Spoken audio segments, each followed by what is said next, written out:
Back to my channel, guys. So I'm here with the part 2, which we will be talking about the visual pathway and the lesions in the visual pathway. I have already talked about the anatomy of the optic nerve in part 1, so now it's part 1 of part 2 where we'll be talking about the visual pathway. So in the visual pathway, you can see that here the visual pathway consists of the optic nerve, okay, and then the optic nerves, and then the optic chiasma, then the optic tract, then this in the lateral geniculate body, then that it is of the optic radiations, and then it goes into the brain. So this is the pathway, okay, visual pathway, very easy. So let's again revise it. What is the visual pathway? So visual pathway starts from the retina, then it goes to the this optic nerves, okay. From optic nerve it goes to the optic chiasma, which is crossings of the optic nerves. From there it comes out to the optic tract. From optic tract it goes into the lateral geniculate body. From there it goes into the optic radiations, and then into the visual cortex. Very simple, okay. This is the visual pathway. So I've already explained about the optic nerve. From the temporal visual field, okay, nasal visual field means the field which is near to our nose. So the visual field that is just lateral to our nose is the nasal one, okay. And this temporal means which is, okay, at the side of our ear, okay, temporal side of the head. So this is called temporal visual field. I obviously you know the temporal side of the head, so this is called temporal. And the middle part which is near to our nose, it is known as nasal, okay. So this nasal visual field, okay, and this is called the temporal visual field.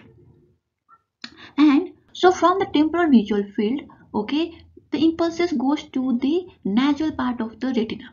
It just goes in opposite part, okay. From the temporal visual field, the impulses goes to the nasal part of the retina, nasal fibers of the retina. From the nasal visual field, the impulses goes towards the temporal fibers of the retina. Here also, in the right eye, from the nasal part it goes to the temporal part of the retina, and from the temporal part it goes to the nasal part of the retina. Why does this happen? Why does this crossing happen? So I will explain you with this picture here. So here you can see these are our eyes. Let me keep them straight right now. So they are looking at you. So this is, let me keep this like this. They are looking at you. Suddenly a bee comes, okay, there's a bee and it's flying everywhere, and then you can see that the bee is here, okay. It's just flying and irritating you. So you want to look at this view bee. What will you do is you will move your eye like this. Your eyeball will move like this, okay. Your eyeballs will move like this. So what you can see is that during this moment, this is the nose, right? This here will be the nose. This is the temporal side of the eye, and these are the nasal side of the eye, okay. These are the nasal side, these are the temporal side. Now what will happen is that this B is in your temporal side. Now your eyes will move like this, okay. This is the temporal part of the retina, this is the nasal part of the retina. Where here also, since this is a nasal side, so this is the nasal part of the retina, this is the temporal part of the retina. In the between there will be nose. So now your eyes will look like this, your eyeballs will move like this. That means that the visual field, okay, visual impulses from here, it is not going at the temporal part, but it will strike at the nasal part of the retina. Why? Because the nasal part of the retina will come in front of the visual field. See, if it used to be like this, then the light will fall here, no. But since the eyeball will go lightly, those the light impulses, they will go to the, they will fall in the, where it is, they will fall in the nasal part of the retina. Suppose this P is going here like this, okay. Now what will happen to your eye is your eye will move like this, right? It will look here. So where does the impulses from here, it's going, it is falling which part is shown here? This part is the temporal part of the retina, so it will fall in the temporal part, okay. It will fall in the temporal part. So whichever part will be in front of the visual field, there will be the impulse, there will the impulses will go, okay. Same with this eye. So in this eye you can see it is looking like this. This eye, it is looking like this. So what you can see is that this is the nasal side, okay. from the nasal side, this object is in the nasal part, in front of the nose. So which part of retina we can see here? We can see the temporal part of the retina, so the light will fall in the temporal part. Here, which we can part, we can see here also, if the light will fall in the temporal side, because temporal part is coming upward, so we can see the temporal part, right? If this light this will go to this side, so if this B will hum at this side, why it is not going, I don't understand. Then what will happen is that your eye, this eye will look like this, so this is like this, so your eyes will look like this. So which part of the retina you can see here? This is the nasal half of the retina, so nasal half of the retina, so light will strike in the nasal half. Okay, so here which part of the retina the light will strike? The light will strike in the temporal half. Okay, this is the temporal part. So when you are looking like this, which part of the retina you can see? Above you can see the temporal half, so the one which we can see, where the eyeball will move, and the which part, the part of the retina that will get exposed more will have the light impulses will strike there, and then there will be the there will go the visual impulses.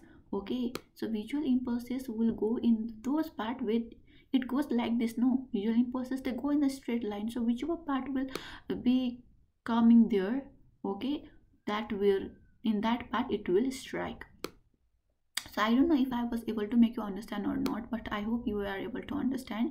So whichever halves of the retina will be more exposed, there the light will be striking, and the light will impulses will go to that part of the retina, it will act on that part of the retina, and thus because of this region, there will be, from the natural field the light goes to the temporal part, and from the temporal field it goes to the natural part.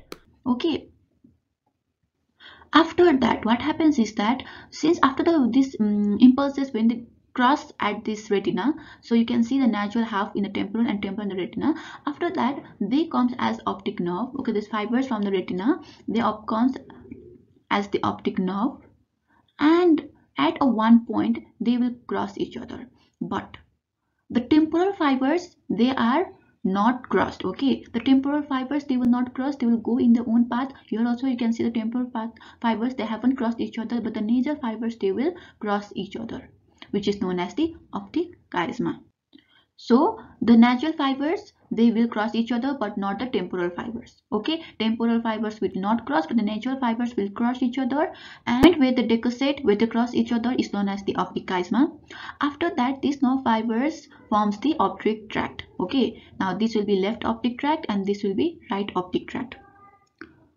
So optic tracts they are the cylindrical bundles of the nerve fibers running outward and backward from the posterolateral aspect of the optic chiasma.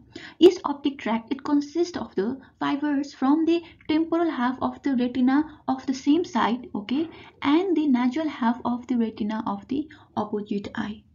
And posteriorly, this optic tract will end in the lateral geniculate body. Now they have come in the lateral geniculate body. So what will happen after these fibers will come in the lateral geniculate body? So there are two lateral geniculate body, oval in structure. Okay, this is situated in the posterior termination of optic tract. Each geniculate body forms the subcortical center for the visual sensation, and from this lateral geniculate body, the geniculocalcarine or optic radiation is formed, and this tract is the last relay of the visual impulse. This tract is the last relay of the visual impulse. So one more thing that it is not shown in this picture, but I would like to say here, is that some of the fibers from the optic tract do not synapse in the lateral geniculate body, but pass it through the terminate in other centers, which are superior colliculus.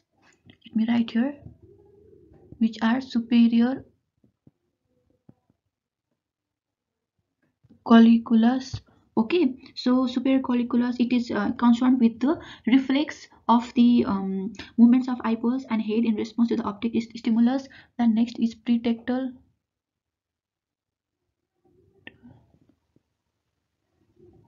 nucleus, and the last one is supraoptic nucleus. Here I am writing. Okay,